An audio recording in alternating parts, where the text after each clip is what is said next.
السلام علیکم ورحمۃ اللہ وبرکاتہ۔ الحمد للہ رب العالمین والصلاة والسلام علی رسول الامین محمد وعلی آلہ وصحبہ اجمعین۔ بزرگان محترم، بحمد اللہ تعالی قرآن کریم کے 26.5 پارے ہم نے تراویح کے اندر مکمل کر لیے۔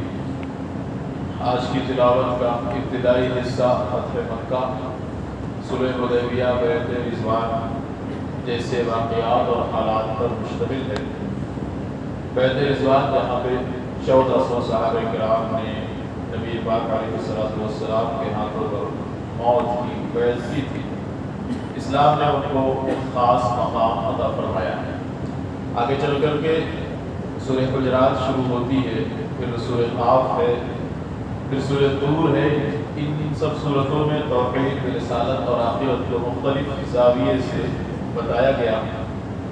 اخیر میں سورہ قمر کی ہم نے تلاوت سنی ہے، جس میں چند قوموں کے واقعات اور ان کے انجام کو بتا کر کے اللہ تبارک و تعالیٰ نے اخیر میں لوح محفوظ کا ذکر کرتے ہوئے سورت کو ختم فرمایا ہے۔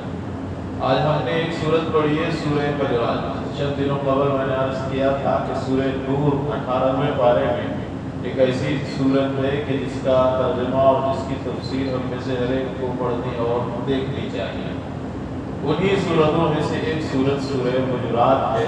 ہم نے چوتھے پانچویں رکعت میں غالباً آج ہم نے اس سورت کو سنا ہے۔ اس سورت کے اندر نبی پاک علیہ السلام کے مقام کو جہاں بیان کیا گیا، تو وہیں دوسری طرف معاشرت میں، سوسائٹی میں رہنے کے آداب کیا ہیں، طریقے اور مینر و اسلوب کیا ہیں اور کیا ہونے چاہیے، ان کو درشایا گیا، ان کو ایکسپلین کیا گیا ہے۔ سب سے پہلے سورت شروع ہوتی ہے، یا ایھا الذین آمنوا لا تقدموا بین یدی اللہ ورسولہ واتقوا اللہ ان اللہ سمیع علیم۔ ایک مخصوص پس منظر اور بیک گراؤنڈ ہے، میں اسے اسکپ کرتا ہوں۔ واقعہ یہ ہے کہ حضرت عمر اور حضرت ابوبکر کسی معاملے میں مباحثہ اور بحث میں مشغول ہو گئے نبی پاک علیہ السلام کی موجودگی میں۔ آپ صلی اللہ علیہ وسلم کی ہستی جب موجود ہو تو کسی مومن کی یہ مجال نہیں ہونی چاہیے کہ آپ صلی اللہ علیہ وسلم کے سامنے اپنی آواز کو بلند کریں۔ آگے آیت ابھی آئے گی۔ تو حضرت ابوبکر عمر جو ہے کسی بات میں جب جھگڑنے لگے تو اس وقت یہ آیت نازل ہوئی کہ ابوبکر اور عمر، تم اپنا مقام رکھتے ہو، اپنی حیثیت تمہاری متعارف ہے، تمہارے مقام ہے، لیکن رسول اللہ کے سامنے تمہاری کوئی حیثیت نہیں ہے۔ اگر تو تم رسول اللہ کے سامنے اس طرح زبان درازی سے کام کرو گے تو یاد رکھنا ان تحبط اعمالکم وانتم لا تشعرون، کہیں ایسا نہ ہو کہ تمہارے سارے اعمال ختم ہو جائیں اور تمہیں خبر بھی نہ ہو۔ مفسرین فرماتے ہیں کہ قریب تھا کہ امت کے دو عظیم ترین شخصیتیں، ابوبکر و عمر ہمارے نزدیک کیا ہے، سب سے عظیم ترین ہے، قریب تھا کہ اللہ تعالیٰ ان دونوں کو ہلاک کر دیتا صرف نبی پاک علیہ السلام کے سامنے آواز کو بلند کرنے کی وجہ سے۔ یہ قرآن نے بیان کیا، اس سے آپ صلی اللہ علیہ وسلم کا مقام اور آپ کی عظمت کا ہمیں علم ہوتا ہے۔ اسی لیے آپ نے واقعہ تاریخ میں پڑھا ہوگا، سلطان عبد المجید دوئم جو ہے سیکنڈ لاسٹ خلیفہ جو خلافت عثمانیہ کا تھا، جب اس نے مسجد نبوی کی تعمیر کروائی ہے تو ایک لمبی تاریخ ہے۔ خلاصہ یہ کہ پتھروں کو جو تراشنے کا وہ حکم دیا کرتا تھا، اس نے کہا رکھا تھا کہ مدینے سے باہر لے جا کر کے پتھروں کو تراشو اور پھر لا کر کے یہاں پہ مسجد میں فکس کرنا ہے، فٹ کرنا ہے۔ یہ روض رسول کا ادب اور مقام ہمیں شریعت نے بتایا ہے۔ آج بھی اللہ تعالیٰ مجھے بھی اور آپ تمام کو روض رسول کی حاضری نصیب فرمائے۔ آج بھی جب ہم جائیں، آپ جائیں یا جاتے ہیں، خوش نصیب حضرات جو گئے ہیں، آج بھی اگر تو کوئی شخص نبی پاک علیہ السلام کے روضے کے سامنے جو ہے اپنی آواز بلند کرتا ہے تو کوئی بعید نہیں ہے، اللہ کو کوئی پرواہ نہیں ہے، ہو سکتا ہے اللہ تعالیٰ اس کے سارے اعمال کو ضائع کر دے۔ یہ حکم آج بھی موجود ہے۔ نبی پاک علیہ السلام اس دنیا میں نہیں ہے، لیکن یہ حکم آج بھی اللہ تعالیٰ نے باقی رکھا۔ یہ ہے ہمارے اور آپ کے نبی کا مقام علیہ السلام۔ ایک بات تو یہ نقل ہوئی ہے۔ آگے چل کر کے ایک آیت آتی ہے، یا ایھا الذین آمنوا لا ترفعوا اصواتکم فوق صوت النبی۔ قبیلہ بنو تمیم کے کچھ وفد آئے اور ظاہر ہے وہ بدوی ہوتے تھے، دیہاتی ہوتے تھے، تو ادب طور طریقے عام طور پر دیہاتیوں میں نہیں ہوا کرتے، تو وہ ڈائریکٹ یہ کہا کرتے تھے کہ یا محمد اخرج، یا محمد اخرج، یعنی اے محمد نکلو۔ اب نبی صلی اللہ علیہ وسلم آپ فرما رہے ہیں ظہر کا وقت ہے، تو آداب کا تقاضا یہ تھا، خود قرآن کہتا ہے وَلَوْ أَنَّهُمْ صَبَرُوا، اگر وہ صبر کرتے حَتَّى تَخْرُجَ إِلَيْهِمْ، یہاں تک کہ اے محمد آپ خود ان کے پاس چل کر کے باہر تشریف لاتے، لَكَانَ خَيْرًا لَهُمْ، تو یہ ان کے لیے بہتر ہوتا۔ تو انہوں نے صبر نہیں کیا، چونکہ دیہاتی تھے، آداب سے واقفیت نہیں تھی، تو انہوں نے ڈائریکٹ نام لے کر، جبکہ آپ دیکھیں تو قرآن کریم نے کہیں بھی نبی صلی اللہ علیہ وسلم کا نام یا کے ساتھ نہیں لیا ہے۔ آج بھی ہم نے ایک نام پڑھا محمد رسول اللہ، 4 جگہ محمد، ایک جگہ احمد آیا ہے، ان میں سے 2 جگہ تو 26ویں پارے میں ہی ہے، ایک 22ویں پارے میں، 4تھے پارے میں یہ محمد ہے، اور ایک ہم پڑھیں گے آپ کے 28ویں پارے میں اسمہ احمد۔ یہ محمد اور احمد جو نام آئے ہیں، نام تو آئے ہیں لیکن اللہ نے ڈائریکٹ مخاطب نہیں کیا کہ اے محمد، تو کہیں نہ کہیں اس میں ذرا سے کیا ہے، بے ادبی ہے۔ تو چھ جائے کہ یہ لوگ بدوی جو حضرات تھے انہوں نے مخاطب کرنا شروع کر دیا، تو اللہ تعالیٰ نے ان کو تنبیہ کی کہ ایسی زبان کا استعمال تمہیں ہرگز نہیں کرنا ہے۔ دوسرا حکم جو معاشرت سے متعلق ہے، اللہ فرماتا ہے کہ یا ایھا الذین آمنوا، ایمان والو، لا یسخر قوم من قوم، کہ تم میں سے کوئی برادری کسی برادری کا مذاق نہ اڑایا کرے، کوئی قوم کسی قوم کو برا بھلا نہ کہا کرے، عسى ان یکونوا خیرا منہم، ہو سکتا ہے برا جو کہہ رہا ہو، جو شخص برا کر رہا ہے، یا جو قوم کے لوگ برا، جس قوم کے لوگ برے کر رہے ہوں کسی کو، ہو سکتے برے کہے جانے والے لوگ اچھے ہوں، اور جو لوگ برے کر رہے ہوں وہ برے ہوں۔